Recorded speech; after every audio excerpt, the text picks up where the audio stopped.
ก็แต่ข้าเลยเนี่ยมาเด็กละหืมาเราเวียงป้าเป้าคาลิซามูเบมีเยอะกละมีรู้แหละเขาเลยเนเจเปียวมาเรากละหืดื้อมีอะไรเราเฮก็เดินไปนึกโบมานึกนี่จ้าลูกเด็กก็เมสิพอนึกเล่าเดเราเมสิพอนึกดูยังเราเฮทำมินาจิเราอธิหาเช้าเนี่ยเสือก็มาอุเลสิคุยอาสุอาจจะสามารถดูอุดูน่ามันเงินนักก็อุมาน่าเลยก็จะอยากการลูน่าสลามาพอยที่พอบิมอเสเดอันนี้มาสลามาจก็อินยาเมเดอยากการลูน่าและมาลอเดเขาเลยบิสิบิกาเจเปียมาอันนี้อันนี้มาสิสจีบห่อจะเดอเนี่ยทุ่มยอนี่เฮก็มีเยอะเมสิลาอุทาวเนี่ยจะรู้เลยสิสจีบจะเดรู้อันนี้มาสลาพอเช้าเนี่ยจะเชื่อดังละมาลูมียันชาเนี่ยจะเชื่อตอนละมาล้อมาเด้อตอนละน่ายองน่าลุทัวร์หรอยูชาเนี่ยเสือเคไม่สวยเด้อแบบไอ้ยามบินเนี่ยมาหรอ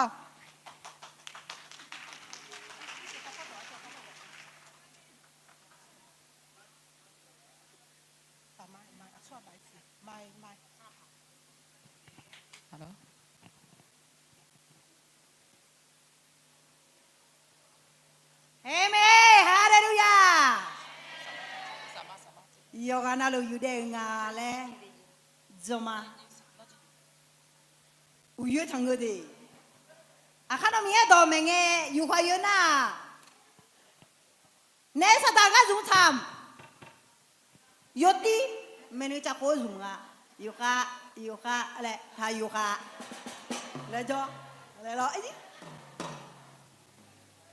ซอยมามือเนี่ยอาจจะมีเยอะราเปียวมีเยอะราเปียวมีเนี่ยอาจจะราคายาเช่มีเยอะช่างยาจะเชื่อมีเยอะยศเสียบยากลังหุ่นยาอะไรมีเยอะบัดนั้นไหมวันนี้อินังเช้าสุกเกอก็ดูย้อนยูเกออายาลักคืออาจจะเทข้าวอายาอาจจะมาดูมีเนี่ยอาจจะนึกมาเลี้ยงข้าวกลังเชื่อมาเดลัวบ่าวหัวมีเยอะโน้ตสมัยจะเชื่อมาโน้องามาจะเชื่อไปก็สัมผัสเดียวไหมเฮก็จะสุขะชิกาเตะก็โน้ข้าโคจิมาจะมาบิสุยนี่เนื้อทุ่งเท้าจะมีบิเดียวสัมผัสมีเยอะโน้ก็แค่จะสารโลเนี่ยไม่เลยล่ะสุดท้ายเนี่ยยศเบียวเลย น้องยัดดงเวเนี่ยแม่เนี่ยละงามาอยู่ตอนนั้นรู้ไหมมาอุทานเนี่ยเอ็แล้วก็งามังตายัดดอนิทาวยัดเสียเปียเนี่ยจะมีเปียนี่น้องงามังชื่อเนี่ยละอุชออายาละเพื่องามากันชาดอมีเอ็นอจกาละก็เฮกาโจสหายกานั่นลูชาดอเฮเนี่ยนึมาละก็พังเจ็บปีลองชอเย็นนี่เกลเจมีเอ็นน้องล้อเนี่ยเจ็บปีน้องมือมีงามานึมาบิมือน้องซีมีงามานึมาบิซีน้องชอมีงามานึมาบิชอเนี่ยละเล่น้องอาลาละคุยอันเองสัมภามีโยน้องซุ่มเนี่ยละเมล่าสลากเอาไหมน่าหาดูคุยตามไหมน้องกลัวมีกลัวแล้วยิ่งชอบมีอะไรกลัวใช่ไหมอาเมนอาเมนมียชอบจะเชื่อตลอดเลยอาเมนมียยอมมือแม่有做那咯，呀有木咩？有没咯？这边呢，米呀有做那咯，啊对，个都木呢啦咩？这边呢，米呀呢边呢啦，啊晒黑嘛，啊对啊哈，冇到去啊，个当比用球嘞，米呀对杭边呢啦咯。这边呢有话那咯，干年年年，米呀在手嘛的，还个没事跑走。阿姨和都用家咯，这边呢和都好好，你穿家带咯，这边呢啊都。นึกมาเฮมีเยี่ยมไปในร้อนเนี่ยคือราคาเชตานี่อาจจะราคาเช่มีเยี่ยมไปในจะสุกันเร็วมาหรอซึ่งมีเนี่ยมีเยี่ยมเราคุยราคาเช่เลยอาจจะที่ก็เลยชอบในจะสุกันมาหรอ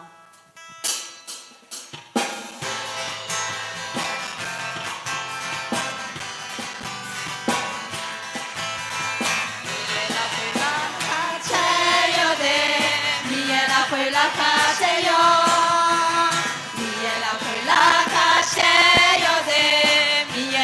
la calle yo,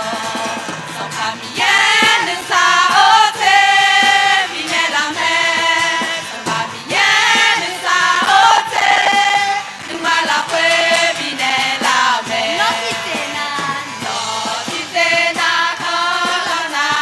puedo todo mi antoneo. No quitena colona, puedo todo mi antoneo.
Yeshua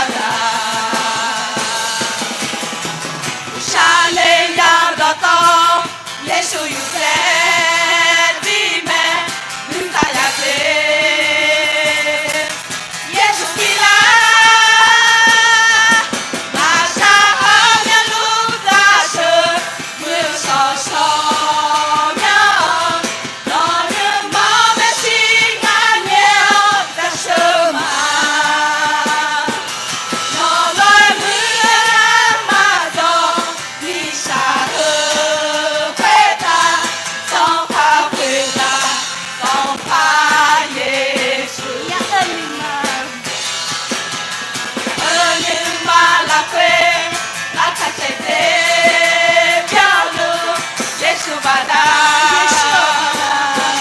예수 받아 샤넬 나더더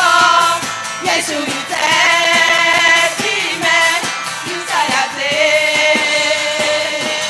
예수 빌라 나샤하면 루다스 문서서면 너는 마음에 시간을 다스마 너를 무함마도 비샤흐 회다 성파 회다 성파 예수 야셔 나샤하면 루다스 문서서면 너는 마음에 시간을 다스마 너를 무함마도 비샤흐 회다 성파 회다 성파 예수 성파 회다 성파 회다 성파 예수 아멘 아멘 여매로 성파 회다 성파 그들들아 미에 지하죠 때문에 재미네이나 자셔도 마치야 예 되야 띠라회 아직 지걸래 길라말로 မြေငါအနုမစီတော်နီယာမငါအနုမဆာလာနဲ့ရှောင်းကြရှုမ 그마시엘로 မြေငါအနုမစီတော်နီယာမငါအနုမဆာလာနဲ့ရှောင်းကြရှုမ 아멘 아멘 너 은마냐 은마네 미엔 쳐드시오마 요시야 미엔의 음에 요시야 미엔의 음에 요성아 요시네 마야냐 재미네 요시야 비어가 내가 뒤지고로 처음에 하자시오마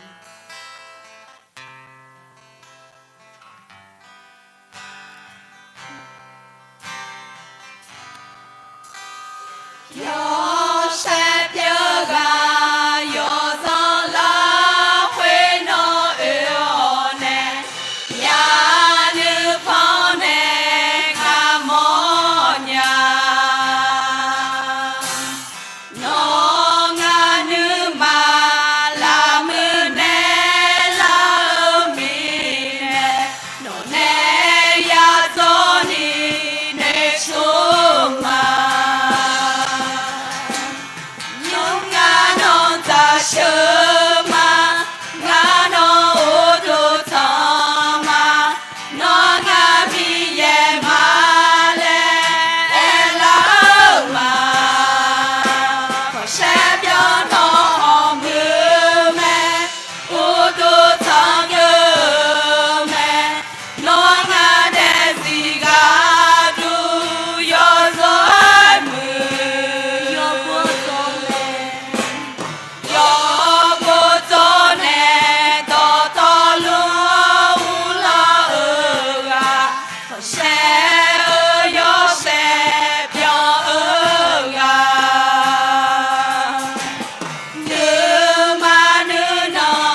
变的了呢。农家女嘛，都你常常的讨呢，中路呢，你也只样得同小事，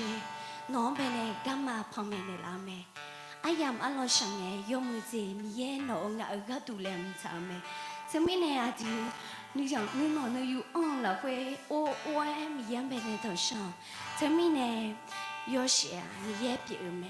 阿弟这个来上呢，怕在什么？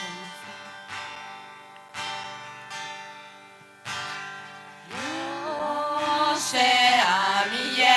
表妹，有啥有多咪也，我唱在什么？我咪多多啦卡笑，在手在啥么多，哦别吵我，咪也on在什么？有些咪也别咩？有谁啊咪也表妹，有啥有多咪也，我恰好在什么？我咪多多啦哈笑，在手的啥么多，哦别吵，咪也要在什么？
做多唱呀有了个嘛也嘛菜嘛个，啊他们也弄啊嘛吃多嘛嘞一头咩，嘿罗住你啊嘛，有好个白皮子哦，这都和从有了娘和脑个人有这么大的没的没有脑个人在吃嘛，脑壳罗没，多呢有些漂嘞，罗没，能那个那个他妈有个那路，长个有呢有些漂亮，那个都脑个人比个了的没有脑个人在吃嘛，脑啊，上里拍个节娘米也表没，还好了对呢。哎呀，好样我还嘛弄巧呀，在车后摇头那路，我还嘛没背，我还嘛你妈拉灰，我还嘛啥啦呢？啊，他没有弄巧在车这边走了，弄没水过你要烧这边走了。哎呀，好样拉灰啊，他没有弄也不也多dùng我呢，也没啦。啊嘛，你是会打过你，也少出面那个龙比嘛。哎呀，好样拉苏萨拉有这那路也少出面那台阶嘛，来到到里头拍少可里出面我一个龙下嘛。阿门。啊，แล้วก็เต้ามีอันจะชิมอะไร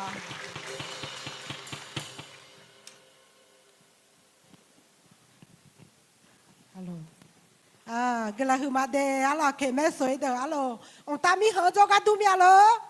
à là ông ta mi hở cho cái tụi mẹ à là mi hiện sau này ra chờ hởย้อนmấy mưa thì dễ biểu mẹ đề à là à đi mà nương mà là khối này cha đồ léo này mi hiện đam dễ hở à là hồi rồi cha này ra chờ nghe ông ta mi hở bé cho cái tụi mẹ à là kể mẹ soi được bé cái là hư mà là anh này dễ biểu mà đề ngã thì chỉ bị xì bị cảm ơn nhá là hệ cái nón choi à cái cho à nón choi khá họ chỉ là hệ cái chỗ lù được là bà tí sáng mà người na ít chủ số mà nhà lên nhiều được là hệ bà nón cho bà cho miếng đó ít nhà mẹ đề à là cho miếng đó ít nhà mẹ là anh này chỉ biểu mà là nó mà bà tí sáng mà nhà lên nhiều nào là đề nón cho bà cho miếng đó ít nhà mẹ na hệ phát đủ hết đủ nó mà ra lo mà xì mà giang mà xì là à xuống à mà nhà ngơ lên là ngơ na hệ bà đỡ bé vui nhà mẹ đề phát đủ hết đủ đề đọt xa gió máy mưa đọt xa bổ thả là à thì hà ít không bé du này ổn leo này còn đi lo hơi đọt xa hơi dùng lấy nhà mẹ đề đọt xa các bổ thả hơi mẹ lấy nhà mẹ đề ít không bé đề à xuống à mà nhà ngơ lên là na khăn nó ít đồ ngày có đỡ bé du đề là anh này dễ biểu mà na ngay mi sổ sổ lo ni nghe lu cái này lo ngay cho miếng bé mà anh nhà xí à lo in nó gan ni ngay đấy ya cho mẹ đề à lo là salamat à yo pu pu là yo ở lại cái thằng này à xuống à lên à cái đứa này à lên là còn nữ phải lo là ngay cho miếng mẹ anh nhà xí à lo ngay cho miếng na Elizabeth là cũng mà đề à lo ngay na mi ya ga cái đứa bé cũng lù lê là anh ngay mẹ mua khám để cho này mi ya ga cái đứa cho này cũng lù mà à lo in nó gan ni lo cho này uchi phô cái này phải ya mua xí na salamat à thế đa la yo pu pu là xuống mà xí là nó mà tốt nữ phải là anh chỉ biểu mà lo đề à lo thế mi này à đi mà anh nhủ là sala po cha cha ga du thang la mà lo à đi mà chỉ chú sa ni cho nữa là à đi mà mi yang bây giờ bỏ là khỏe đề thôi là sa chỉ ni lo là bộ sản trong thà đề à là từ từ là mơ là đờ mà ngờ lo là bộ sản trong thà nó bờ tu là cái là na đi mà là nhí po ít đồ này nghe choi nhà mẹ lo mà ngờ na thôi là sa là mơ gờ gờ na lo à đi mà hờ lo mi yang đòn nó hà cho cái à đi mà bé là gọi gì cái biểu mía à lo thôi mi này thôi là sa cái này là bộ sản trong thà là gì biểu mà đề thôi mi này như anh giảm na hệ cái mà lo mẹ nên si bên này ai làm bên này mà na đỏ pe pe cái na salama bu phổ biến lẻ à lo thôi mình này vô nhà bên là có té na đi mà hai người khác ở đây hai cái đứa bên thì gặp bạn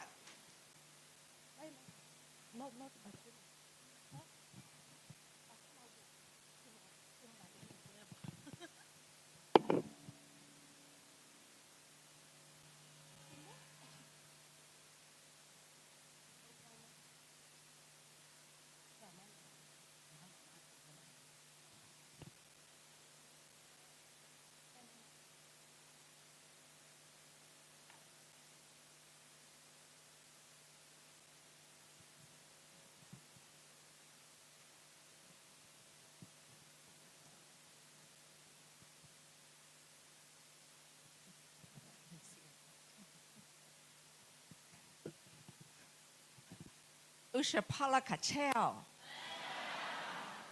Okay. ไม่แน่นี่มีเสียงเยอะมากไม่รู้เราต้องทำอะไรที่บิดนี้ ဟုတ်တယ်စားကြည့်ရောက်ခါညာတော့တကတော့မမကလာလို့ညာထုံမမင်းနော်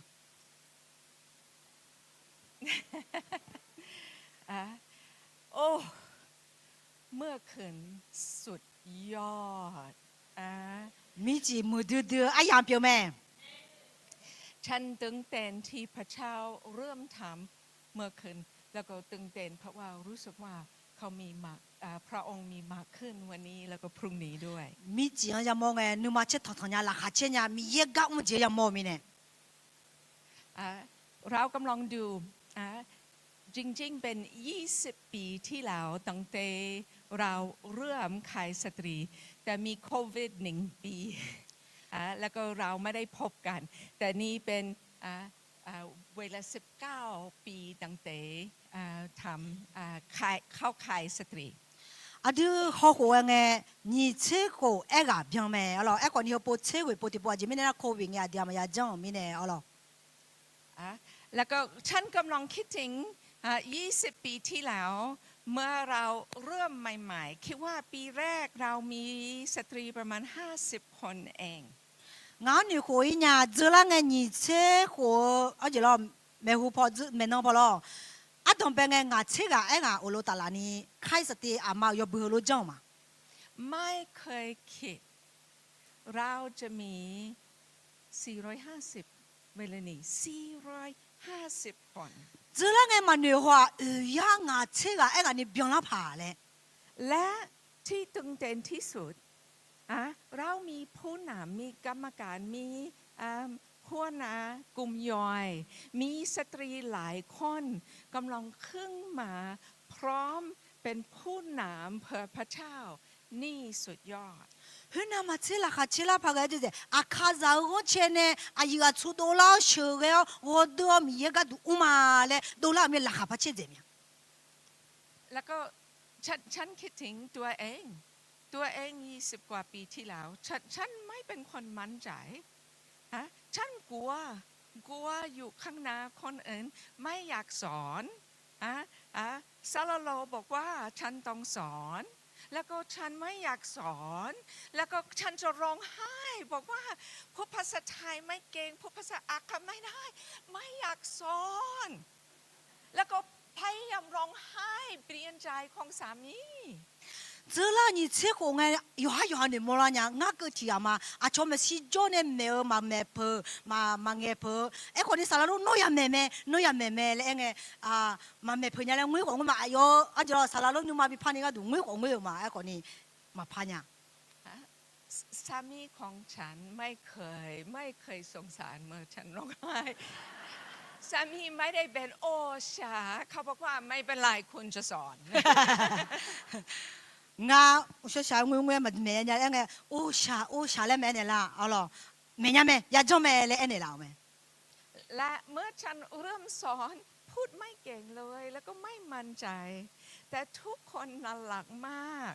นุ่นใจแล้วก็ฉันโตขึ้นกับสตรีอาคาด้วยงาดอมเป็นไงงาอยู่ฮะมังเงียมาจังญาแล้วหนูไงอ๋อมาเมียมาจังญาคนนี้โยกาโนโนสักกันแล้วที่กาบิโอแล้วคืองาคนนี้เหรออามาโยบุญเนี่ยคือเล่ามาฉันอยากขอบคุณสตรีอาคาตั้งแต่ฉันได้งานกับซาลาโลสตรีอาคาได้รับฉันเป็นลูกสะใภ้ได้รับฉันจุดอ่อนไม่มั่นใจแล้วก็รักฉันแล้วก็ให้ฉันรู้สึกว่าอยู่ในครอบครัวอาคาแล้วก็อยากขอบคุณกลังคือหัวมันยางาก็ดูงาสารโลเนี่ยบ้าตาหน้าอ๋ออาคามาก็จะชูที่กาลอยหาเงินแล้วเนี่ยยมือพายจังเนี่ยแล้วยมือพายเมเนี่ยแล้วมีเนี่ยกลังคือมาแล้วดูอาคามาโยกาน่ารู้กลังคือหัวมันยาเมื่อคืนพระเอกของเมเนนซีเทศนาสุดยอดที่ให้เราเห็นแสงของพระเจ้าอยู่บนชีวิตของเรานี่เป็นเวลาที่เราต้องลุกขึ้นแล้วก็ใช้แสงมิจิเงาพระเอกอ๋ออดีมังเมเนลาอ๋อมีเยอะโยเชอดีคุตาจามิเนทุลาเนี่ยโยเชเบียกกงอดีอามิเนมุดดูไหมเราจะอ่านอีกนิดค่ะอิสยาห์บทที่60อดีที่ก็เลยกูมาเตเนโซมชอทัวยอเสเบียวอาเจมิเนนะโนยเสเวตตัวแม่ยาเวมีเยอะโยเสคอนเซโนเวตาเบียวลูแม่นี่เป็นเวลาที่สตรีอาคา จะขึ้นมาเป็นนักสู้เพื่ออาณาจักรของพระเจ้าเราจะพึ่งพันพระเจ้าแล้วก็เริ่มให้แสงพันเราออกไปเป็นพระพรสำหรับคน อันยูอายาอดีอามาดูทุลาวเนี่ยยอเชเบียอายามก็ลางาเลย ในภาษาอังกฤษเขามีพระคัมภีร์หลายแบบที่แปลพระคัมภีร์ไม่เหมือนกันแต่ฉันชอบหนึ่งที่อันนี้ให้แม่ค่ะพาลาพอลาหอมยาจีเอดูถาวจาเจียรอหอมยาจีหอมยาก็แล้วคนนี้เฮอละคุยอยู่ยาเลญาจาที่มาที่ก็ร้องคือข้าวเจียต่างอะไรเตียนเยซูยาเวมีเยยอเซน้องเนยโดเลลูแม่โอเคนี่บอกว่าพระสิริของพระเจ้าจะลงมาแล้วก็ออกชีวิตของเราแล้วก็เป็นพระพรคนอื่นที่อยู่ในความมืดแสงพระสิริของพระเจ้าจะเข้าไปเป็นพระพรในชีวิตของคนเฮอละคุยอยู่เองนะมีเยยอเชตัวอดีมาละคุยยี่อ้อเลยเนี่ยอดีเนี่ยยืดดูเว้เนี่ยก็โจดงกุลปีแม่เลยเอ็นเนี่ยละแม่โอเคอันนี้ให้แม่อดีที่ก็ร้องคือมาเลยเตียนเยซูอาเดซามีอาบูเปียวอาเดซอจิโอก็ดูยอเชเปียวนี้มีเยคู่เนี่ยละแม่ခွဲဥတာအဒူခါဂျေဇာဟောဇာဒဂါဒူဂုဒဒနီမီယေခုနေလာမဲพระเจ้าอยากให้แสงของเราเป็นพระพรในครอบครัวของเราก่อนมีเย่โยเชเลเอเฮอดละคุโยเชโดเลเลเออดซอจิอดอมเบลเนกลอมบิเปียวมอแม่เราต้องเป็นแสงเพื่อลูกของเราเราต้องเป็นแสงเพื่อสามีของเราเราต้องเป็นนักสู้เพื่อครอบครัวของเราอดูโยเซเบียเนเลงโยฮาซาก็ดูโยเชเบียเนโยฮาจิซาก็ดูโยเชเบียโยฮาโซจิก็ดูยาเดอแม่เมื่อฉันดูสามภาพนี่โอ้สตรีนี่เท่ดูเท่แล้วก็ดูแบบโอ้คนเก่งมากแล้วก็หลายครั้งเราอยากรู้สึกแบบคนในภาพนี้โอ้ดูแต่บางครั้งข้างในเราไม่รู้สึกแบบนี้หลายครั้งเรารู้สึกแบบไม่แน่ทำต่อหรือเปล่าอาบ้าสมบ้าสุดยอดเนี่ยมอเจอร์กันนะอาจุงดอกกนี่อ๋อจีดอนนี่ก็อาบุมรังอ๋องั้นก็ถือว่าลูกเอ็มหมดเมียแล้วก็เหนื่อยแล้วแม่คนนี้มามาดีหลักหัวอยู่เอ็มสิหลักหัวน่าชอบใช้อยู่คนนี้งั้นมาเจอเพื่อนยังมั้งเนี่ยโอ้ใช้กันรู้อาบ้าอ่อนลงมาสิขอโทษหลายวันเราไม่รู้สึกว่าโอ้พร้อมจะอธิษฐานจะเป็นแสงเพื่อครอบครัวเรารู้สึกว่าไม่มีความว่างทำไม่ได้ไปต่อไม่ได้คนนี้จุฬาของเมียน้องหลักหัวเดียวอามาอยู่บุกละเมล่เลยไงอย่างหลักหัวคนนี้เงาลูกมาเงาลูกจมาลูกเอ็มมาเลยอดูเหนื่อยลงเลยคนนี้อายุเอ็มมาสิเลยอดูเหนื่อยเดียวอ๋อเหนื่อยทุ่งข้ามาจานี่ဒီမှာဒီကောလို့ဟဲ့ဖော်ပါကမာalors à deux là quoi tenir som à deux misa ama khaliza yomwe ma pyo nya nya le ko ne la du la mine mia หลายวันเรารู้สึกว่าฉันล้มเหลวแล้วฉันเป็นภรรยาไม่ดีเป็นแม่ไม่ดีเป็นคนคริสเตียนไม่ดีเรารู้สึกว่าล้มเหลวมากกว่าที่มีวันชนะจุฬาไงเขาเมียน้องหลักหัวเดียวอาจจะจิเลชันนี่รู้มาสิอ๋อง่ามาเมืองมาญาเมื่อตอนนั้นมาเบียงมาญามาเมียญาเมื่อตอนนั้นมากาลีญากาลีอามาเงยญาแล้วก็อาเดียวนึกมาหลักหัวเหนือแต่ก็ชัดสาเกจดีมาหลักหัวเหนือแล้วป่ะบางครั้งเราเริ่มเปรียบเทียบกับคนที่อยู่รอบเราแล้วก็กำลังคิดดูแบบเขาไม่มีปัญหาเลยดูสตรีที่ขึ้นมาที่เวทีแล้วก็นมัสการเขาเก่งมากฉันคนเดียวกำลังสู้แล้วก็รู้สึกว่าล้มเหลวแล้วชอบไงบ่เฮลล์ได้ตัวช้าก็รอชอบจนยาเลยงะมือเลยงะชอบบุลงไงชอบบุที่จะมาไงคนงามบ่ ชาเลเนี่ยงับมากาลีเนี่ยงับลูกเนี่ยงับมาญาญาเลยอาเดียนึมาละคุยฉันนี่รู้ปะ ฮะฉันคิดถึงเมื่อฉันแต่งงานใหม่ๆกับซาลาโล งาสารโลเนี่ยอุ้มป้าเบเบงเงินนี่มอลาเนี่ย โอ้เมื่อซาลาโลกับฉันแต่งงานฉันซาลาโลกับแม่อายุ30แล้วเราเรียนสูงแล้วเรารักพระเจ้าเรารักกันเราคิดว่าจะไม่มีปัญหาเลย 哎呀，用把别别个，阿哥从这苦拉米呢，阿哥拉米呢，阿伯哥做过哦苦拉米啊嘞，他们呢用把那起鸡个个嘛呀嘞个牛嘛， แต่เรามีปัญหา 哎个个个呀咩， เพราะว่าเราเป็นมนุษย์ 阿都错下咋表米呢？ เรารู้พระคำของพระเจ้าเรารู้พระเจ้าเรียกเราเป็นผู้รับใช้ด้วย 俺米也到新娘，米也俺苦买那个新娘嘛， ฉันอยากอ่านที่เอเฟซัสบทที่5ลูกอ่านนี้ให้แม่นะคะ 啊，阿爹阿佩苏什么啦？会提高了个嘛诶，好了，俺不跑多嘛，我们家跑个有啥那个呢 ？OK， 第二首。诺玛米耶做高咋的表米呢？米耶我来瞧瞧下表了，卡里阿丁高阿有么多米耶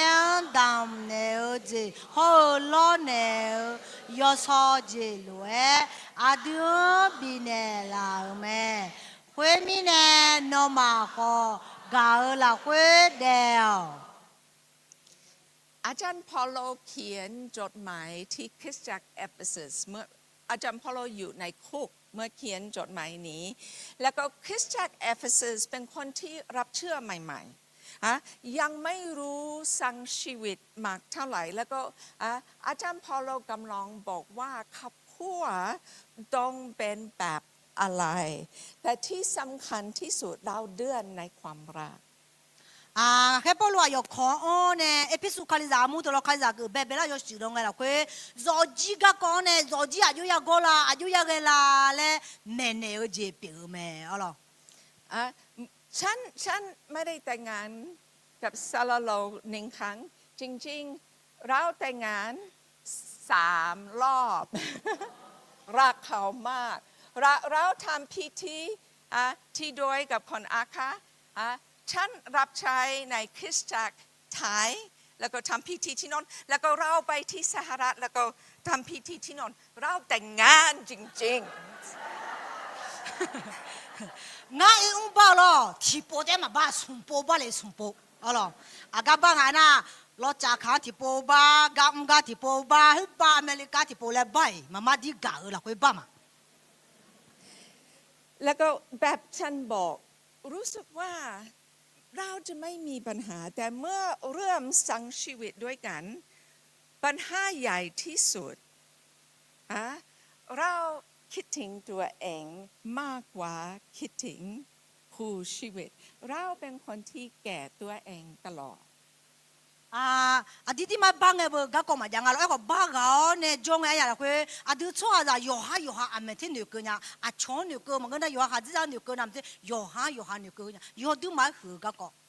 โอ้แล้วก็เมื่อเรามีลูกเป็นมากขึ้นมีปัญหามากขึ้น เพราะว่าเราเห็นแก่ตัวเองเพราะว่าเราต้องปรับตัวเมื่อเป็นสตรีเราต้องคิดถึงสามีตลอดต้องคิดถึงลูกตลอดแล้วก็บางครั้งเรารู้สึกว่าใครจะคิดถึงเรา 拍照呢，因为把那泥啊，在么个咋拍照嘞那在咯，拍下的呢，前面那后面不摇下的牛歌面呢，可能不得呢，摇下咋样牛歌，摇下子咋样牛，错啊牛歌咯呢，来拍女人呢。 หลายคนดูชีวิตของซาลาโลแล้วก็คิดว่าโอ้ซาลาโลโชคดีมากแต่งงานกับฝรั่งโอ้นี่ไม่ใช่ ฉันต้องสารภาพฉันเป็นคนหัวแข็งมากไม่เชื่อฟังอยากตามใจตัวเองแล้วก็โอ้ซาลาโลต้องสู้กับฉันเต็มที่ 后面个花姐，哦，萨拉罗他拍拉嘛呢，我们要办呢，阿鲁มือเลยงาเลยมื มือแล้วงาไอ้ก็เหนื่อยจะเหนื่อยอ๋อมังงาอุดุอินุยองก็เนี่ยงาหนูมางาหนูเหนื่อยแต่ก็เนี่ยสลาลูหัวอยู่เนี่ยตัวกุดอยากดูเฉยๆมั้ยสลาลูอยากดูดูมั้ยเลย เป็นอัศจรรย์ซาลาโลไม่เคยตีฉัน อาเมน ฉันเห็นที่ตาหลายรอบเขาพิจารณาอยากตีฉัน ฮัลโหลงาแม่เนซี่ที่จานขอเพิ่มนิดนึงนะแม่ที่แม่บอกหนูอ่ะอาจารย์ยอดมาส่งเลยพาแกจีบอ่ะสลาโลแม่เนซี่มาดีหรออ๋อผมยังบอกยอมเมนูพิจารณาไม่ดีหรออยู่จงมาดีพังอะไรมาดีเมียนเนื้อละเมียนเนื้อแล้วดูนี่อ๋อที่น้องแม่เนซี่จะก็เอ๋หรออันนี้แม่อาส่งนี่แม่เคยตีหนูนะหนูบอกแบบนี้นะแล้วก็แม่ว่าโอ้ยอาสาจังมากเลยแม่ลูกแม่บอกว่าอาสาจังมากเลยที่อาส่งไม่ตีลูกงามาเดียวตัวดูมาส่งเลยพากันจีบยังไงล่ะอยู่ที่ก้าล่ะอยู่ที่ก้าล่ะทุกมิเนี่ยอยู่ดูมาส่งเลยพากันจีบไม่จีสารลูกอยู่มาเดียวล่ะค่ะมีหลายรอบแม่อยากตีลูกด้วย ผมอยากปงอาดีหมอแม่จะอยู่กันนี่ล่ะเมนูเนี่ยดีแม่ขอล่ะ มนุษย์เราเป็นคนหัวแข็งเราคิดว่าความคิดของเราดีกว่าคนอื่นขอบคุณพระเจ้าพระเจ้าใจเย็นกับเราฉันขอบคุณพระเจ้าสามีใจเย็นให้ฉันไม่มีใจใหญ่แต่ใจลงไปแล้วก็เชื่อฟังสามีตัวเองงามีเยอะกุลอนจะชมาหอมยาปงอยู่ห้างนู่นงายามางากุมาเลยเงี้ยงานู่นเดี๋ยวมาบีกันนี่มีเยอะอันนู่นอยู่อันยาวเนี่ยหัดจีก็ยมมือเลยบิดาวเนี่ยยกตัวมาบีโอนยาเนี่ยบีเนี่ยละมีเนี่ยมีเยอะกุลอนจะชมาเมื่ออาจารย์เปาโลเขียนสำหรับขับขัวที่เอเฟซัสอาจารย์เปาโลให้เราเห็นพระเจ้าของเราเป็นพระเจ้าที่มีระเบียบพระเจ้ามีระเบียบเพื่อขับขัวของเรามีเยอะแค่พอลูเอพิสุขลิดังมีเยอะดอกบัวเนี่ยไงอ๋อเราจีเธออายุยังไงล่ะเลยยาจีอาเธอน่ะยอชอเลยยอลือเลยอัดตียาวแม่เลยเอพิสุสบุละคุยบัวเนี่ยทางแม่ขับขัวสำคัญมากเพื่อพระเจ้าแล้วก็พระเจ้าอยากเห็นขับขัวมีสำเร็จเมื่อขับขัวมีสำเร็จคริสตจักรจะมีสำเร็จเมืองจะมีสำเร็จประเทศจะมีสำเร็จแต่จะเริ่มในคริสตจักรแล้วก็พระเจ้าให้เราระบบที่จะช่วยเรากับคริสตจักรขับขัวมีเยอะรอจีเหรอยอดมาอายุขึ้นมาแล้วสิญามีเนี่ยรอจีเหรอคุยอัดตียอมือยาวมีเนี่ยยอชอยาเหรออ๋อรอจีได้มือมังอ๋อคาลิซามูก็มือมีของก็มือยอกานาลุเล่มือแม่เลยมีเยอะสิญามีเนี่ยคุยอัดตีแม่เนี่ยละแม่โอเคเราเห็นที่นี่เรามีสีม่วงเป็นพระเยซูคริสต์พระเยซูคริสต์จะเป็นหัวหน้าของครอบครัวของเราอดีตมลังลาตาตาสามล้อลคาลีเลบตามอลบุคาลุกันลาตาตาสามลตรงนั้นมีเยอะอยู่จีคุตาอุลอนลูกกับพี่แม่และอดีตบิมเนี่ยละแม่แล้วก็หลังจากพระเยซูคริสต์จะมีสามีจะอยู่ใต้อำนาจของพระเยซูคริสต์นั่นอยู่ที่น่ะยิสุคาลีลาโอน่าฮัดซิซาเลบตาเนี่ยฮัดซิซาน่ะยิสุคาลีลาโอโจแม่โอเครับผิดชอบของสามีเป็นปกป้องครอบครัวฮัจิรากะก็จริงอ่ะนะรอจีอุลรอจีขอเทขอพิวกะแม่น้ำครอบครัวรอจีอ่ะเชื่อเอแล้วก็สุดท้ายทำงานเพื่อครอบครัวจะมีเงินรอจีก็ดูเดียร์จงยันนี่ยักมือกะแม่โอเคแล้วก็สุดท้ายภรรยาจะอยู่ใต้อำนาจของสามีส่งที่น่ะฮัจิซาลาโอน่ามีซาโจแม่โอเคแล้วก็รับผิดชอบของภรรยาเป็นใจในครอบครัวที่จะใส่ใจให้ครอบครัวจามีซากะจริงอ่ะนะรอจีอ่ะนุ่มอ่ะจังอ่ะใส่ใจนุ่มมาพอซาอ่ะจีเล่นยังใส่ใจนะพอซาละนุ่มมาบิซาหรอรอจีนุ่มมาบิซาสอนคุณไม่มีรับผิดชอบสอนลูกให้เกียรติคุณพ่อสอนลูกที่จะมีความรักเพื่อพระคำของพระเจ้าอาม่าก็จะมีอะไรที่จะจังนะแมวจังมีเยอะก็มาชนยันนี่แมวเนี่ยจังอาม่าได้ยอดจะอยู่บอลาเลยแมวก็แม่ แล้วก็นี่เป็นแบบใส่ใจด้วยแต่เป็นที่คนอาคาออชา โอ้ชา ออ ซอชั่วงไม่อ๋อซอชั่วไม่หรอข้อซาของซอชั่วเนี่ยของดิมากา แล้วก็สุดท้ายเด็กจะอยู่ใต้อำนาจแม่พ่อแล้วก็พระเยซูคริสต์ na asasai na za oro za ami za ama la oja แล้วก็เด็กมีรับผิดชอบเชื่อฟังพ่อแม่ za de na ajina ga janga na ama da e do na ha ga ja me แล้วก็รักพ่อแม่ ama dan ga ja me ภาพนี้สวยมากแล้วก็เมื่อเรารู้ทำระเบียบแบบนี้ เราจะเห็นพระสิริของพระเจ้าอยู่บนครอบครัวของเรา ha aba yo mu aba pi me thomi ne yo mu aba pi lo du ni ayo ti ayo de ayo ho yo nge mi ye yo se kon se zo ji la khone do la me ปัญหาเป็นครอบครัวของเราดูแบบนี้มากกว่า aje mi ne ga ko ja nga di ma zo ji na hello ge mi ne usulo ade ati yom pa ma ja mi ne hello ge mi ne ga ko ja me ในภาพนี้ไม่มีใครอยู่ใต้อำนาจของพระเยซูคริสต์ทุกคนตามความคิดตัวเองแล้วก็อารมณ์ตัวเอง แล้วก็ครอบครัววุ่นวายเต็มที่ adia ba ga ho nge usuba lo lo bu khai mu ja lo le ma ja ni yohanu kho ha ge mo lo ha de mo lo de mi ne nyu la ko yo pya yo sa yo bon yo lo ge me แล้วก็เราเห็นตั้งแต่คนอาคาเริ่มรับเชื่อหลายคนมาแบบนี้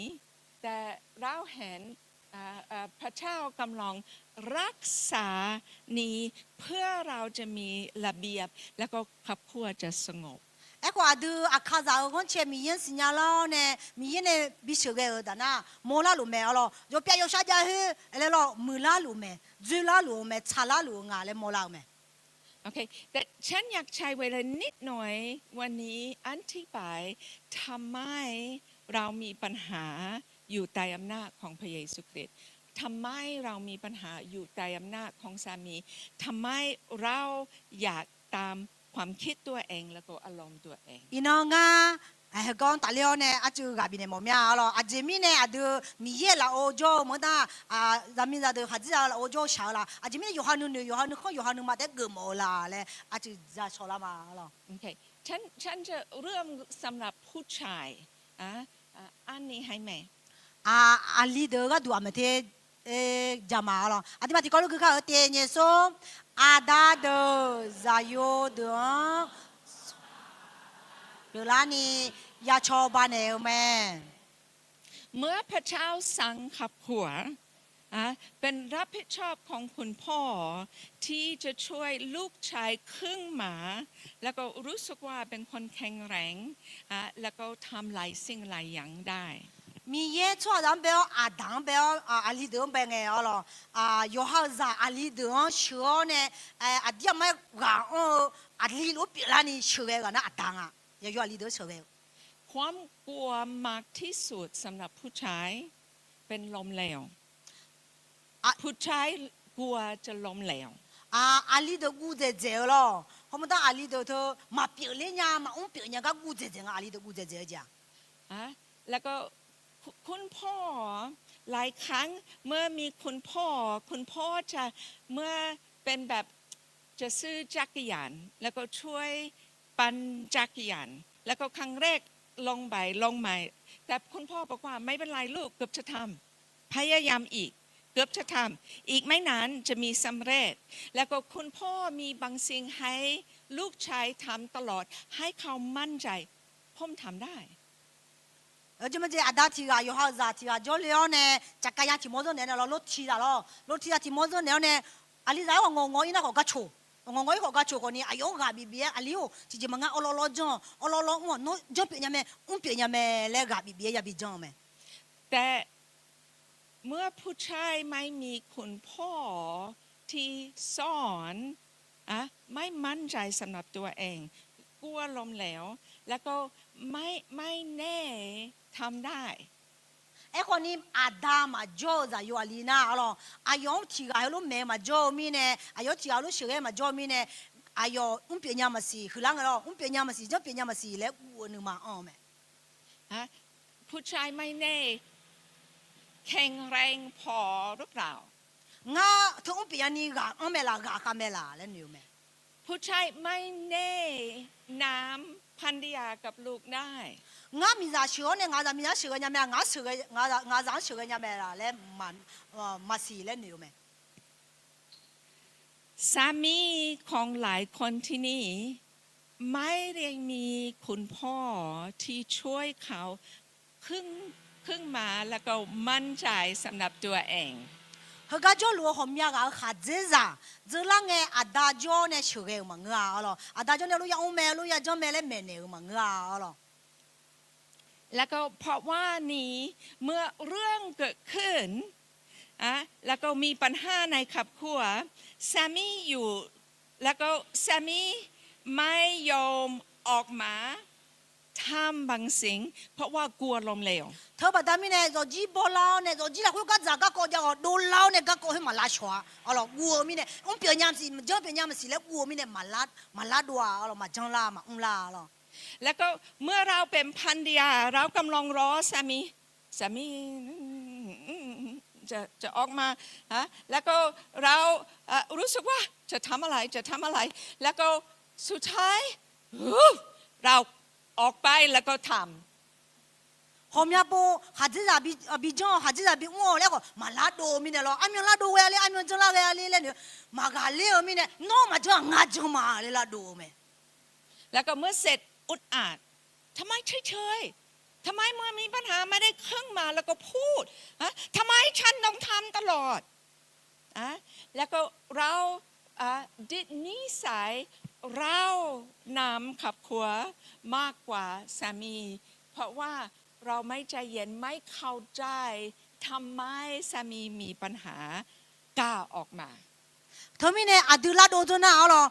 นึกมาพับเพลังอ่ะนู้จิมีมาเจอตัวจ้างก็จิมีมาอุ้งเลี้ยนู้จิมีมาชอบบ้าเลยจิมีมาแก้ไขเลยจิมีมาเจอเลยอดีย้อนขาดจะอดีก็จะก็ยานึกมาละคุยเลยมาสิญญามีเนี่ยมาจังช่วยมีเนี่ยอาบุน่ะหรอยอตายอโคมาจังหมอมีเนี่ยหรอเธอบอกได้มีเนี่ยก้าก็พัดดูเราไหมอยากนุ่นใจพยายามเข้าใจสามีของคุณมากขึ้น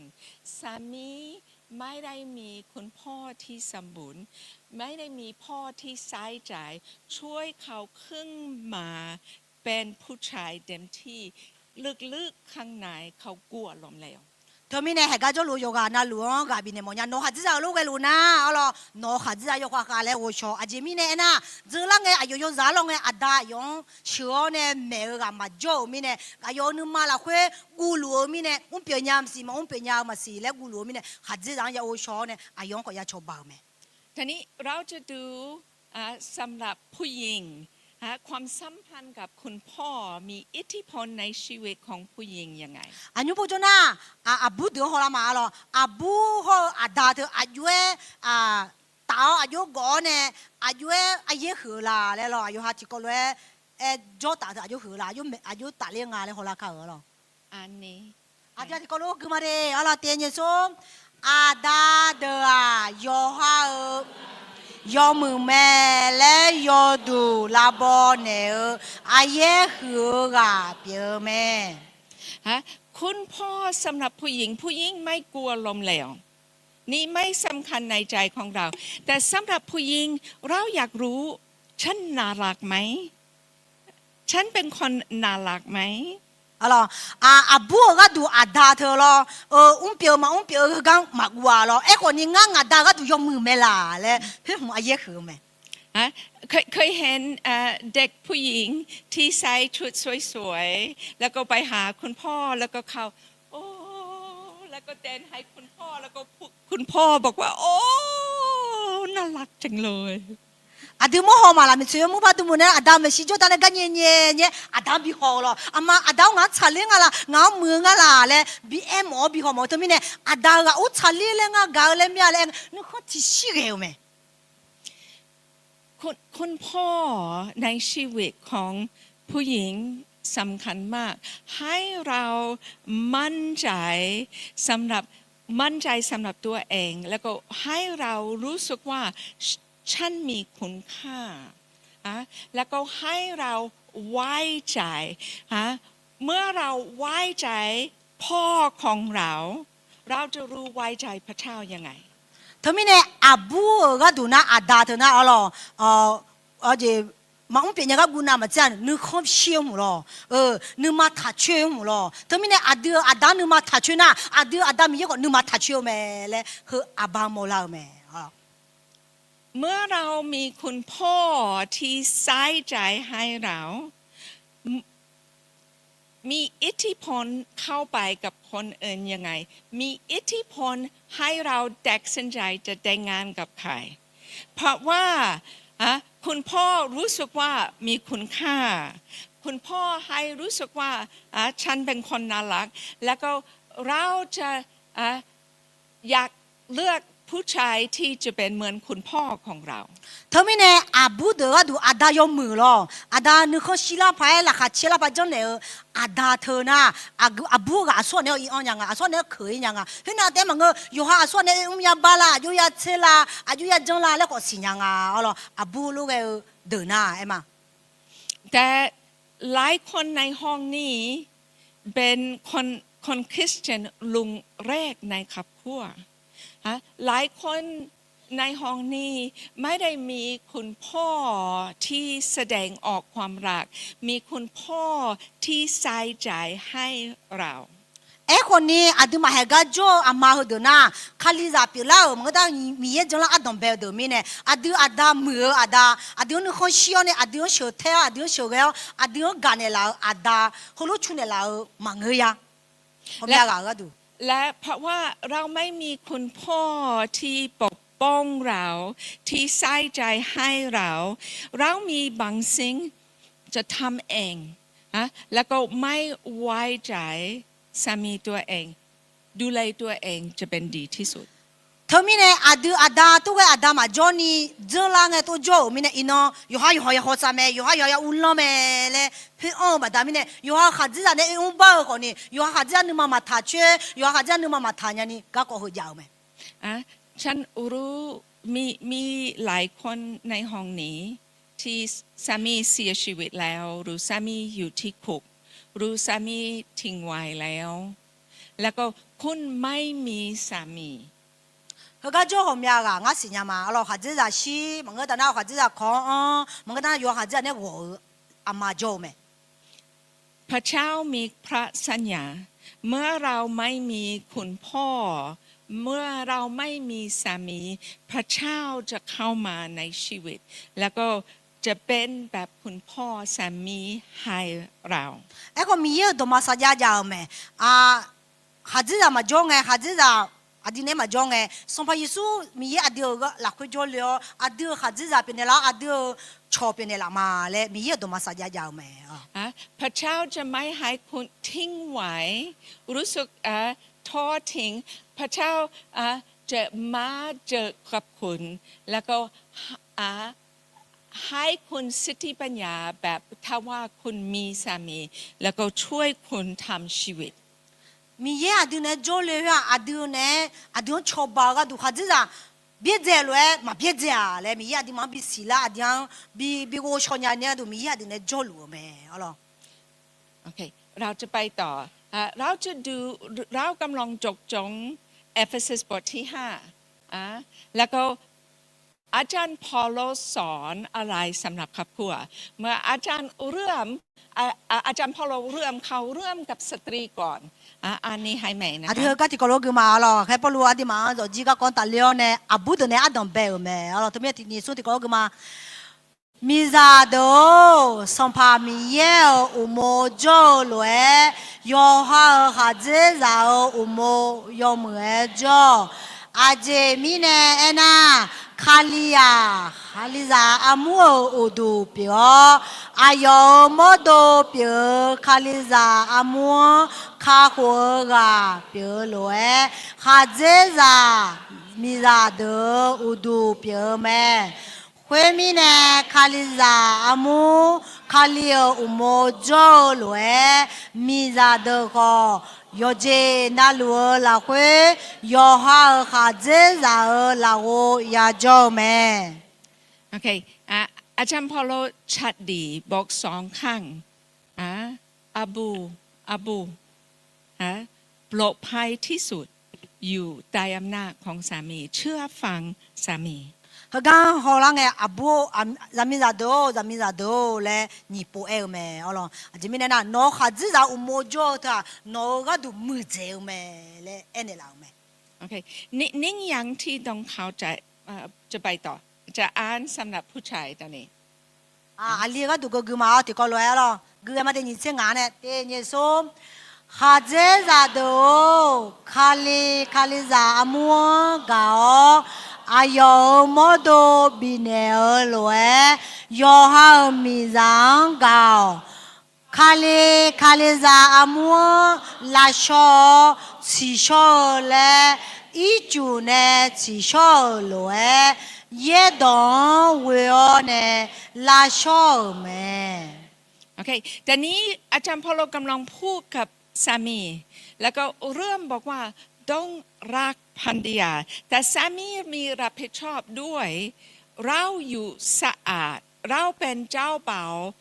เจ้าสาวของพระเยซูคริสต์แล้วก็นิ่งวันเราจะอยู่ข้างหน้าพระเจ้าแล้วก็จะสะอาดไม่มีความบาป a ke polo yu bo jo ali de ene me alo ali de na jo ne nga le na no mi zang ya ga me ho no de zi yo sho le ya de me chi no nga me si ya jo me le ali de ene me ada de ene me alo ไม่รู้มีสาระกี่คนบอกว่ารู้ไหมน้ำสมาชิกง่ายน้ำคริสตจักรง่ายน้ำพันธุ์ยากมากง่ายกว่าสมาชิก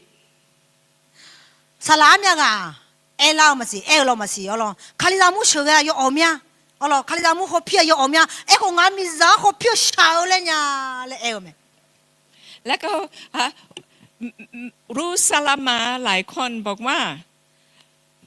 ฉันไม่อยากเป็นพันธุ์ต่ออยากเป็นสมาชิกคุณใส่ใจให้สมาชิกมากกว่าให้ฉัน na salama ke o mya ga e mo de alo nga no mi za mpha ke mo mya sama chi ke mo nya ji me no aji sama chi jo ne aji ko sama chi jo ne mi ne nga mi za ma pha ke mo mya le ko mya ga e mo ba แต่เราเริ่มเห็นบางสิ่งโอเคสำหรับผู้หญิงเราอยากได้รับความรักสำคัญมากสำหรับเรา to mi na adu ho la khwe ne mo la te alo abu de ga du na ga de aye hu du nga le mo la me แต่ผู้ชายความรักไม่สำคัญมากเท่าไหร่สำหรับผู้ชายให้เกียรติเราเชื่อฟังสามี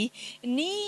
เมื่อเราให้เกียรตินี่เป็นความรักให้ผู้ชาย e ko ni ali de ga du na ga le e thong thona na ma mo la ni thona na aye ma ga du nga e ko ni yo ma du na ya yo zo bo e do na ha hu nga lo adi e do na ha nga ya ayon ga ne ji pi nga le mo la me โอเค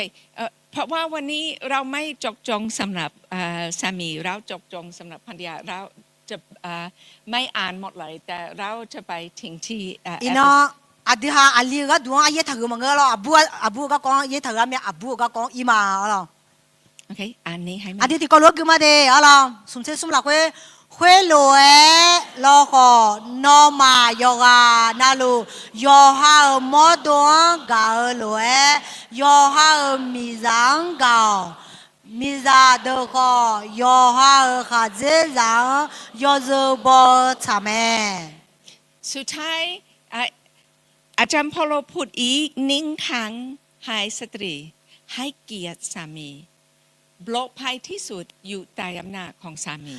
abu de as sai ga ge ti bo pa e me alo abu de mi za de yo ha kha je za u mo jo ta cha je me le ene la me เมื่อเราดูเอเฟซัสบทที่5หมดเลยที่อาจารย์พอลสอนสำหรับครอบครัวสุดท้ายบอกสตรี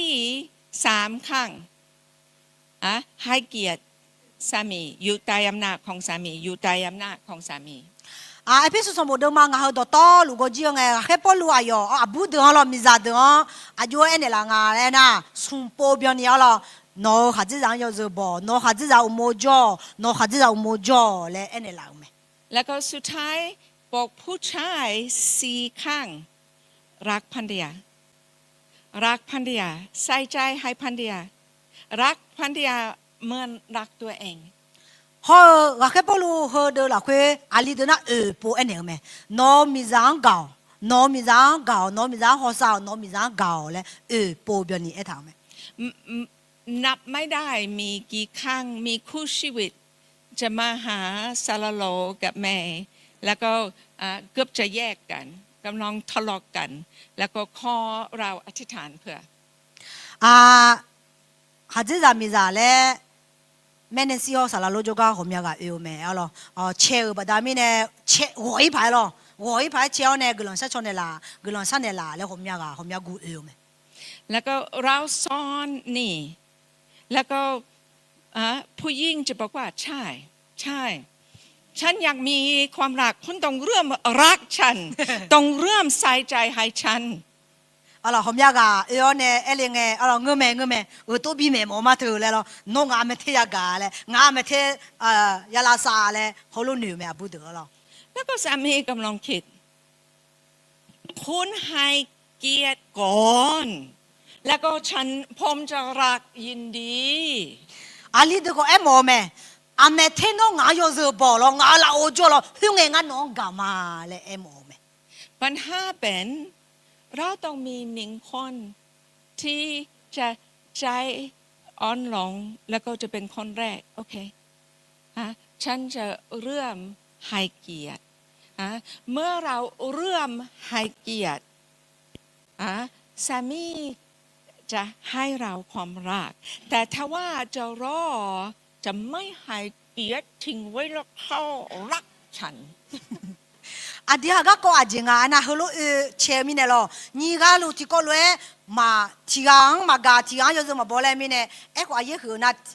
ก็ที่ก็อ๋อเนี่ยนู่นอยู่ท้าเนี่ยงาโดนนะฮะมามุดกามาอยู่จะบอกมาเลยอย่าจ้องให้แม่อายุคือยูฮานุเข้ามาเกินนี่ยูฮานุมาเกินนี่บางคนในห้องนี้กำลังคิดโอ้เมเนนซี่ไม่รู้สามีของฉันให้เกียรติสามียากอามาหน่วงอาจจะอายุเวลมาสิญญามีเนี่ยบ่อาจจะอายุจะเนี่ยจะบีบ่จะเนี่ยเราบีโจเลยมันเนี่ยดูช่วยฉันคิดถึงสตรีหนึ่งคนที่เป็นครั้งแรกมาปีที่แล้วที่ค่ายสตรีแล้วก็เมื่อเขามาเขาตัดสินใจจะมาเรียนพระคัมภีร์บุตรอันนี้มองอย่างเราจะลังมาอยู่บุเออเนี่ยงาจะลิจเลยมาแล้วหนูเจอามาที่อันนี้มองอย่างแล้วก็สามีของเขาโอ้ดิดยาดิดเหล้าใครดินใครบ้านใครมอเตอร์ไซค์ใครทุกสิ่งทุกอย่างเพื่อจะกินยาเสพติดอายุขัดจะ有钱呐，安在就买一看牛咯，有钱那咯，而且咯，有在也都有咯，也把也买多年个都。แต่ฉันประทับใจกับสตรีนี่เพราะว่าเขาบอกว่าขอบคุณพระเจ้าขอบคุณพระเจ้าสามีมาหาเรียนพระคัมภีร์สามีไม่บ่น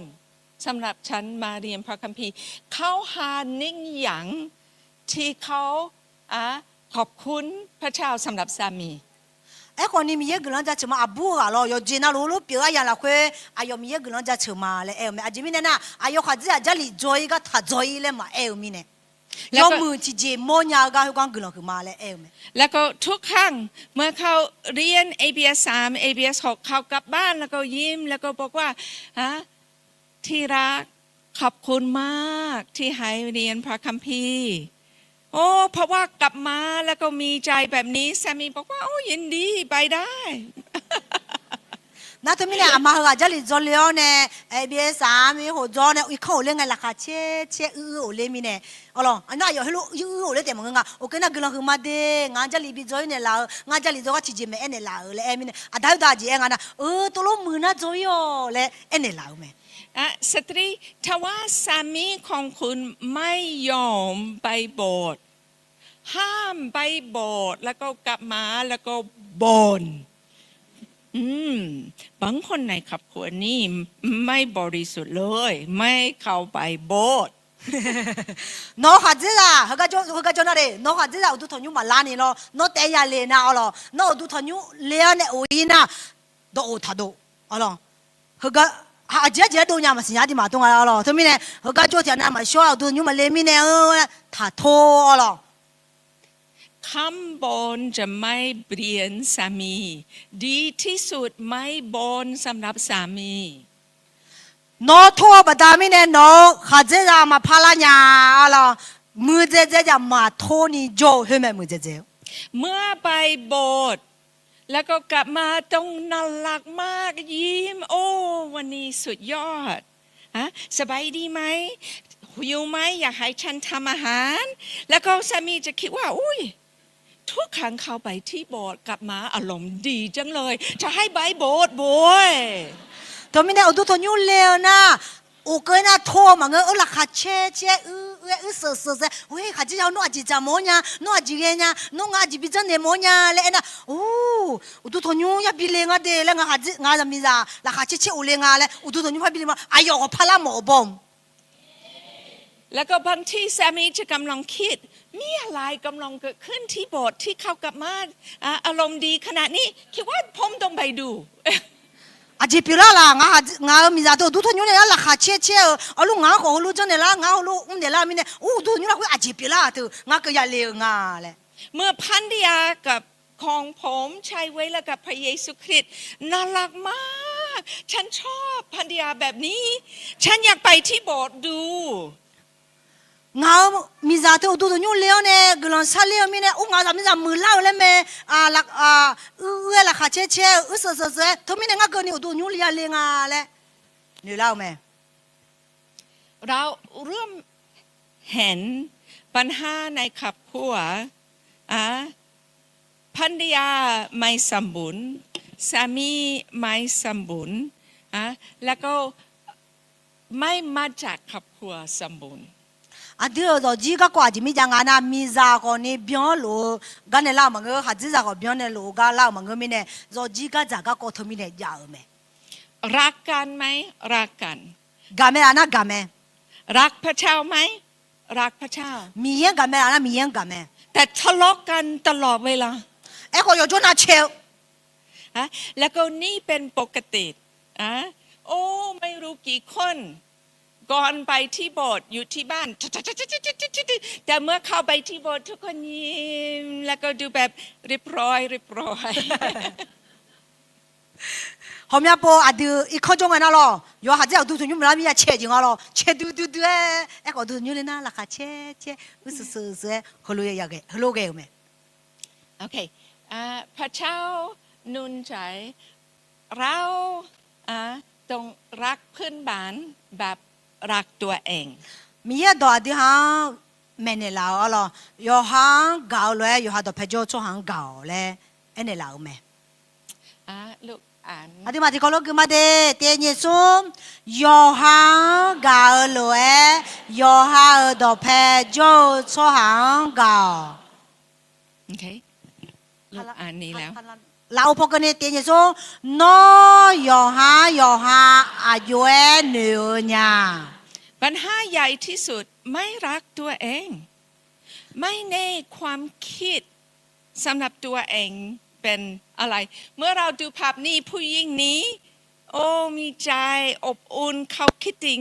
บวกสำหรับตัวเองแต่รู้ไหมนักวิทยาศาสตร์นักจิตแพทย์บอกว่าธรรมดามนุษย์ที่คิดสำหรับตัวเอง 80% เป็นลบคิดไม่ดีสำหรับตัวเองฉันไม่สวยฉันไม่เก่งฉันพูดไม่ได้ฉันเป็นคนโง่ ไอ้คนก็จะก็ถึงยานะอาดูนู่นนี่เหรอนับปฏิน่าอยู่หามาเก่ามีเนี่ยอ๋อเหรอเพราะอาจจะในนักวิทยาศาสตร์อาจจะในชดเชยเดอ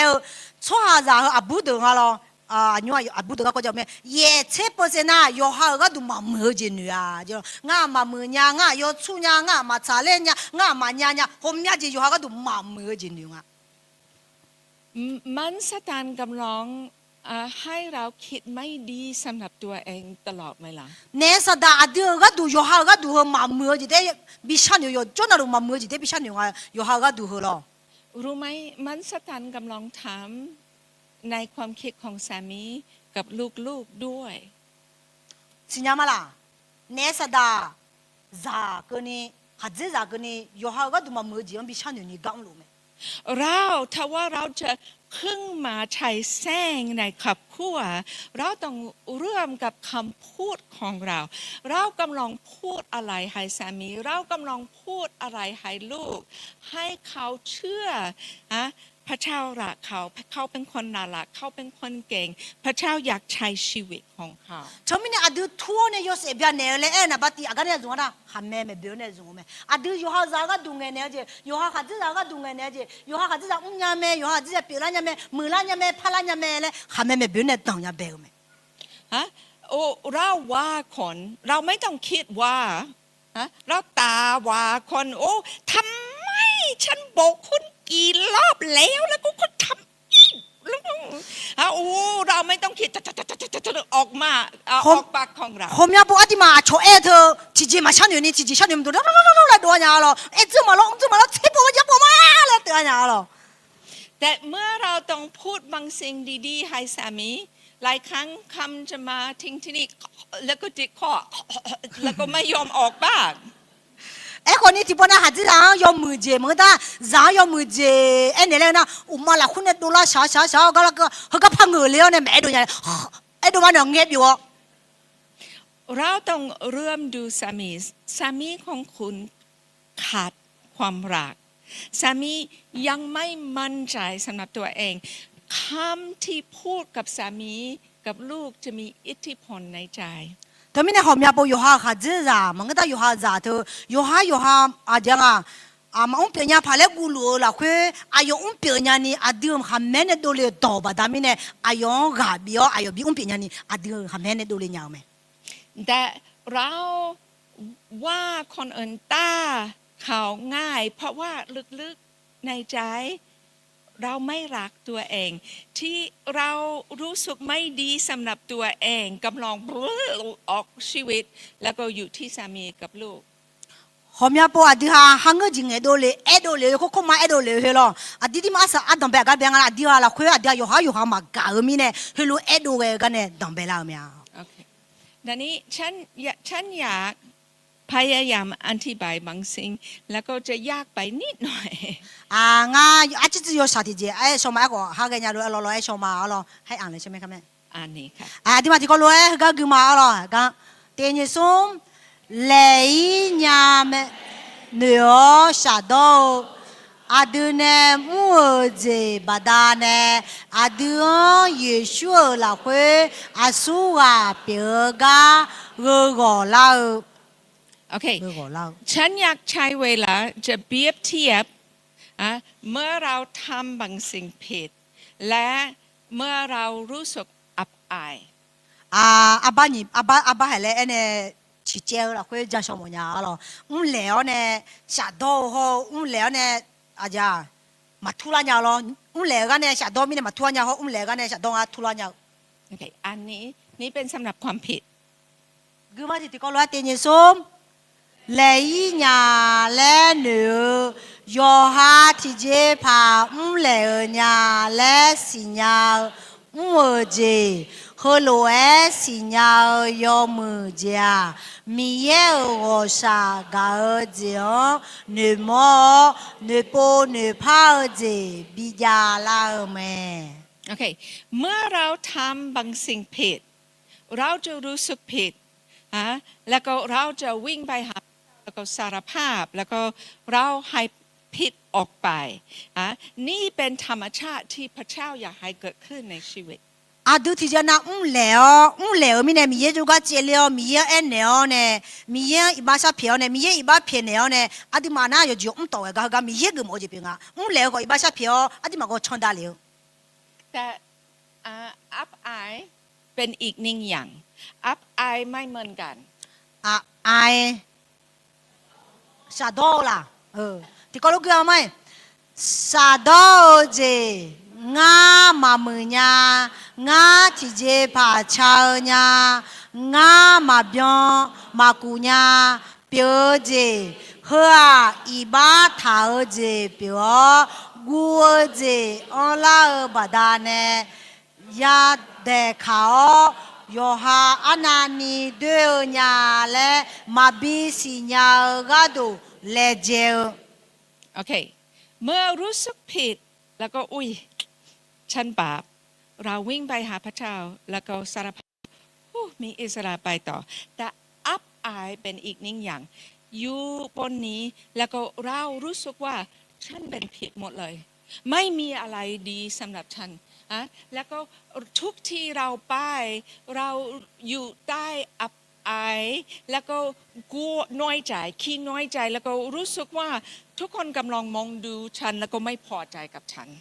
阿爸你把乌拉掉了，阿爸提把那累啊嘞，米也就个了，一把小票呢，米呢一把便宜，米呢哦，米也一把便宜啦没嘞，累啊嘞，长大家，哎好你把提把那累米呢。下刀米呢，我累米呢，我好路伢，我好路干伢，我好路烂伢，我好路对伢，我好路干伢，要做那了啊，都会打累有用乌龙头，累用呢比乌龙头呢，啊说我好个多，啊说我一对个多，和那乌龙头啊，你把提把那。โอเคอับอายให้เรารู้สึกให้เราคิดถึงโอ้ฉันล้มเหลวนี่ฉันเป็นจุดอ่อนนี่แล้วก็รู้สึกผิดหมดเลยตลอดเวลา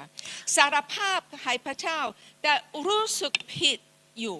哎，我下到来湖南了，一把小撇子没？哎，可你一把小撇子，我来要做那，我不要来呢，我路来，我路不会，要做那路，有下要下大路了，有下要来，要做那路，哎，不了，要做那路家路啊，了要做那路，我们那下到了，哎，你们听的。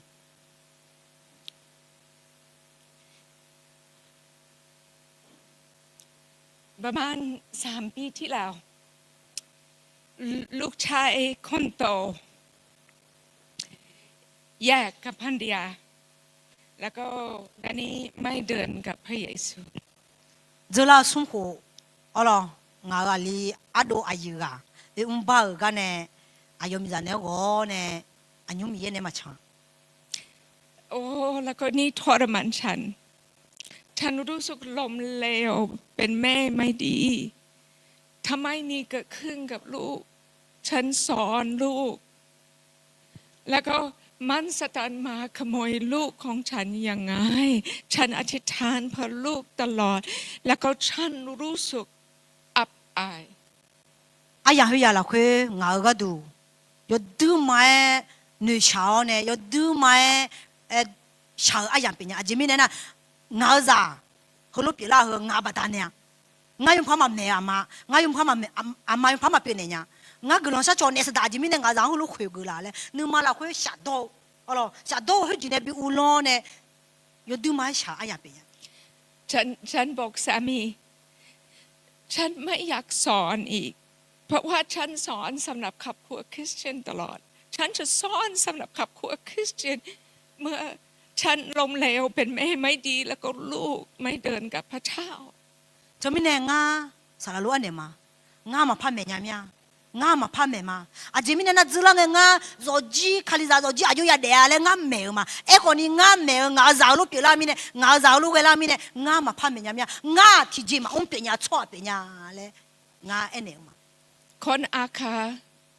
ไม่เคยเรียกอาจารย์ทุกคนเรียกแม่แล้วก็นี่เริ่มทรมานฉันอยากบอกทุกคนห้ามเรียกแม่อีกฉันเป็นแม่ไม่ดีไม่อยากให้เรียกแม่ต่อจะมีเนี่ยอาคาซาก็เชื่ออาคาซางาสลามาเลยมาคัวอามาเลยคัวไหมจะมีเนี่ยเขาก็จืลังไงเขาก็จะอาคาซาอยู่นั่นงาอามาเลยตะคูงามามืออามาเนี่ยงามืออามามาเงยเนี่ยเลยงาอามาตะคูเลยงามามืออามาอุ้มเปียอามาเปียเนี่ยเลยมาบิคู่หมอเนี่ยขอบคุณพระเจ้าสำหรับซาลาโลบอกว่านี่ไม่มาจากพระเจ้านี่เป็นมันสตันพยายามขโมยของประทานของคุณทีนี้เนี่ยมีเอกลักษณ์จะเชื่อมาซาลาโลก็ดูก่อนนี่ซาลาโล มาเงาเธอเนี่ยสัตว์เนี่ยเล่าไหมเธอมีเย็นนึกมาเช้าจะมาเงาเลยกาบินเนี่ยเล่าไหม แล้วก็ซาลาโลบอกว่าต้องแตกเส้นใจจะอยู่ที่อับอายแล้วก็ได้ยินเสียงของมันสตานเชื่อที่มันสตานพูดรู้จะวิ่งไปหาพระเจ้าแล้วก็ไว้ที่พระบาทของพระเจ้าแล้วก็เป็นลูกที่พระเจ้าสั่งไว้ ทำไมเนี่ยสารโลกาบินเนี่ยเล่าไหมน้อยยันดูเจไหมเฮกาโจเนี่ยนัวดากาชาดอนัวมาอุ้มเปียญาเลยเอกาโจฮอนูเจอเนี่ยมีเยจูกาโอเลอเนี่ยมีเยอลาอันเนอมีเยเพียเนอเนี่ยมีเยเนี่ยกางอูกางโนชังทะเลละเล่นน้อยยันดูเจไหมเลยอันเนี่ยเล่าไหม โอเคไปต่ออ่านนี้ให้แม่นะคะ ที่เขาลูกมาได้เตียนเยซูเยซูลายาคุยตาคำชิโออายุสิเยเลวคุยอาดูยอเลเจโฮซาโดจิง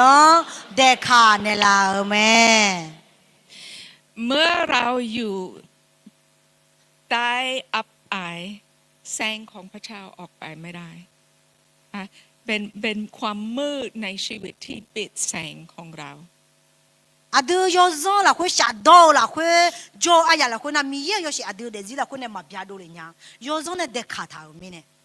แล้วก็พระเยซูคริสต์ได้ที่ไม้ขังแข็งเพื่อความบาปของเรา เพื่ออับอายของเราไม่จำเป็นอยู่ใต้อับอายต่อไป สมัยสุดอาดูก็ดูลายาคุยตาอาดูชาโดดากาพากะจิก็ดูลายาคุยตาคำชิวเมแต่ไม่ได้อาดูดากาชาโดพากะจิลาอุจาโจเลยมั้งอ่ะ ในเวลานี้แม่อยากให้ทีมนมัสการกลับไปที่เวทีเริ่มเล่นดนตรีเบาๆให้แม่นะคะ ทีมนมัสการกันจงอ่ะ เมื่อพระเยซูถวายชีวิตเป็นเพื่อความบาปของเรา แล้วก็เพื่อเราจะมีอิสระเป็นแสงของพระเยซูคริสต์ในโลกนี้ สมัยสุดลายาคุยตาอาดูชาโดมันตาอาดูดากาก็ดูลอดองเออาดูยอเซบิซานีก็ดูลอดองเนี่ยละเม แต่มันซาตานไม่อยากให้เราเป็นแสงในครอบครัวของเรา เอ้คนเนี่ยซาดาอาดูยอเซบิเนี่ยอามาบีพิมวะ มันซาตานอยากเชื่อสตรีคนอื่นเก่งแต่ฉันทำไม่ได้ เนี่ยซาดา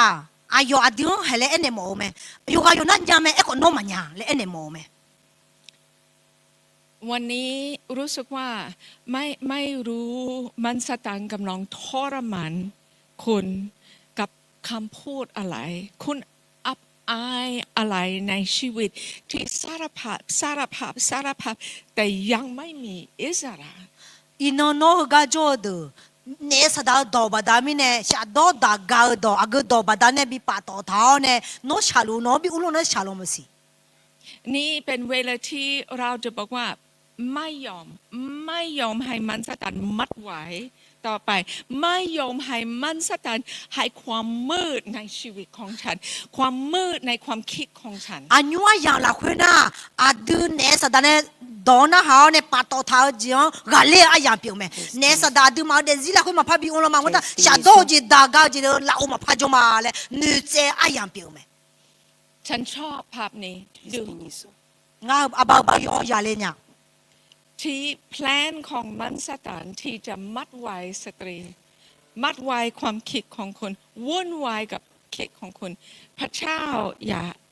ออกไปวันนี้บอกว่าไม่ยอมให้มันสตันขโมยอีก อินอากาเดซิละคุเนี่ยสดานอนุเนนอนุมานออากจิละคุปาตอท้าเนี่ยอุลลอท้าลอนุก็อินอยิชุชมยอบดามิเนี่ยเฮดเจงเจเปียวมาอ๋อ เราจะทำสิ่งพิเศษที่คิดว่าหลายคนไม่เคยทำแบบนี้ อินอดูฮาที่จอมาจงหอเขาไม่ก็มาจงหอพาอ๋อมาจงหอจะที่เจจังละมาอ๋อ เราจะไม่ให้คุณออกมาอธิษฐานเผื่อข้างหลังฉันมีสองทีที่มีหินอยู่ในตะกร้าโอเคถ้าว่ามีเรื่องในชีวิตของคุณที่ท รมานลูกยังไม่มีอิสระแล้วก็นี่จะเป็นเวลาคุณกับพระเจ้าไม่มีใครจะอธิษฐานเพื่อคุณจะพบกันกับพระเจ้าคุณจะไปข้างหลังเอาหินมาแล้วก็บอกว่ามันสถานทรมานกับหินนี้กับอับอายนี้แล้วเพราะว่าสามีเป็นแบบนี้รู้ฉันเป็นแบบนี้ไม่รู้ทรมานแต่วันนี้ฉันตัดสินใจจะไว้ที่พระบาทของพระเยซูคริสต์จะลอยที่พระบาทของพระเยซูคริสต์แล้วก็บอกว่าจะไม่มีสิทธิ์ในชีวิตของฉันต่อไปฉันจะเป็นที่พระเจ้าอยากให้ฉันเป็น อาเมนอีน้องให้กาลาโดเนี่ยกลอนชันเนลเลยมาจองเรามาจ้าเอ็กคนนี้อีน้องจองจีน่าเราน้าห้องพ่อฮัลโหลนี่ช่องยาเราตัวมีเนี่ยอาคาโนอาดิมาฮักันเนี่ยนะเราฮัลโหลไลออนเนี่ยอากจิงานะน้องเงาเดซีละคุยอุลองเท้าจีนูเนละคุยนูมาละคุยเนสดาเนี่ยอุลองเท้ามีอยู่กลอนชาอีบ้าชาเพียคนนี้อยู่จนน่ะลูกเลูกเนี่ยอยู่จนน่ะเปียลูกเนี่ยอากจิจาเลยเลยเฮียเนี่ยน้องเขามีเยอะละคุยกลอนชาละคุยอาชนน้องมาชาเนี่ยก็น้องมีเยอะกลอนชาละคุยอากจิอ่ะน้องเดซีปัดต่อเท้าเนี่ยน้องบีชาน้องบีนั่งน้องบีเกลน้องบีเงยน้องของบีล่างเขาอยู่จีน่าละคุยเยซูเนี่ยตัวจ้าละคุยฮัลโหลยูเนี่ยลายาไม่ใช่เยซูไม่ใช่เพี้ยนมามีเยซูงั้นน้องบินมาน้องอันเนี่ยมาเลยฮัลโหลยูเนี่ยเล่าเนี่ยยูทารามาอ๋อคือกันเนี่ยนะอาดูมีเย่ละคุยมีเย่จุกะโอยมีเย่เนี่ยบินมามีเย่เนี่ยผู้เพี้ยนจีอาดิมาบินมาอ๋อโอเคเพราะว่ามีหลายคนอยู่ในห้องนี้ต้องฟังดีๆโอเคเมื่อไปต้องไปทั้งข้างนอกแล้วก็เมื่อมีหินแล้วต้องมาทางนี้โอเคอาดิมาข้าดูฮัลโหลไลน์ไงกัจเจพอเนี่ยอีอเนี่ยอุลังเนี่ยกันก็เชนอุลังมาเดียวหรอพอเนี่ยอีพอเนี่ยนายกกายเสียมีเนี่ยอาชาและอีพอจนเดี๋ยวพอเนี่ยอีนี่พอยามีเนี่ยหรออีเนี่ยอุลังเนี่ยก็เช็คขันเนี่ยอุลังมาเดียวหรอทีมนมัสการจะนมัสการเมื่อคุณมาแล้วก็ไหว้หินแล้วกลับไปที่นั่งแล้วก็ได้รับที่พระเจ้ากำลังปล่อยอะไรในชีวิตนี่เป็นเวลากับพระเจ้าคือกันเนี่ยนะน้องฮัลโหลยูทากานะน้องจะดูน้องอุยเนี่ยมีเย่น้องผู้เพียรเนี่ยเจอมีเนี่ยมีเย่น้องอายุบิจาเชลามันก็ต้องมีเย่น้องผู้เพียรเนี่ยเจอมีเย่น้องอาจิเลเอเนียเลยดูมีเย่เนี่ยโฉอาอย่างเปียมาที่ก็เลยมีเย่เนี่ยโฉอาอย่างเปียมา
ฮัลโ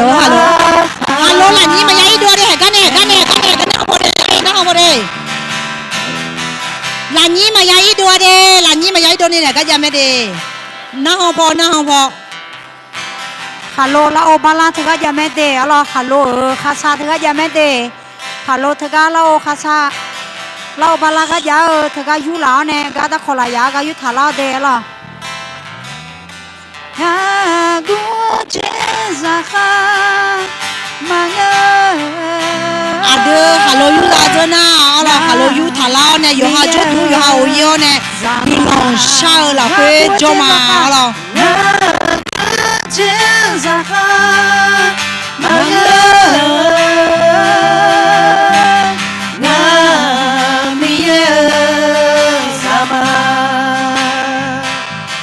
Nama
같이 사랑해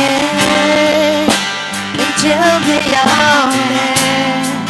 나 때문에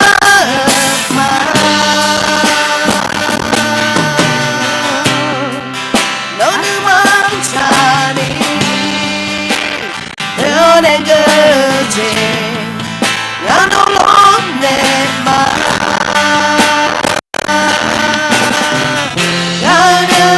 홀로 내맘 저도 나만 지키지 너는 만나 먹네 너무 올라가대 험한데 나라 왜 어려네 나는 마음으로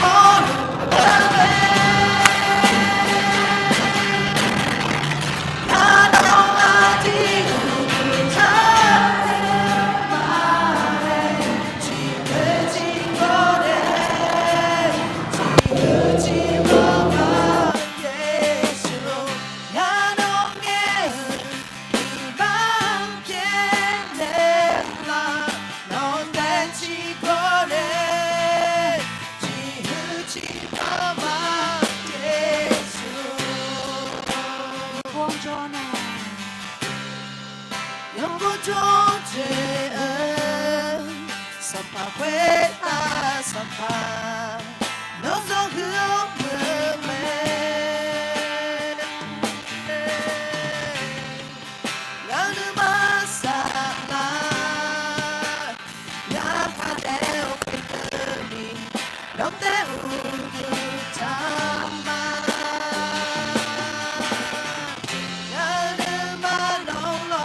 稣卡里那里主主。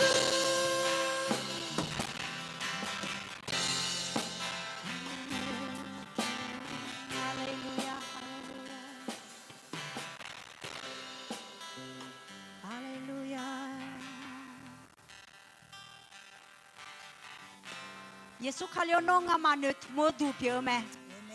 耶稣卡了น้องแต่งอามาเนทุมมาน้องปะดามิเนงอามานุมาลาขั้วยซัมเปียวอีเจียวงามากัวจะข้ามาพังเงือมาจอเจียกะกองเนมาจะเชียชุมัวกะกองเนมาโยฮาขัดเจซากะดูมาแม่หูพอดยาเดกะดูมางามาบุยมา耶稣卡里น้องข้าขอเจอแม่เชื่อจังน้องกาเลวลอยอีน้องโยเจน่าโลโยซังมากาเลวมามีเอากลังขึ้นมากลังขึ้นมากลังขึ้นมาอีน้องงามาซามีอาบูเดทัวเนี่ยโยเสพยาก็ยังชาลาลอยวันยังงามาทุลาลัวมามีเอาโยชอบสลาน้องงามาอุ่นเชียงเชื่อกันเนี่ยเรากำลัวเหอ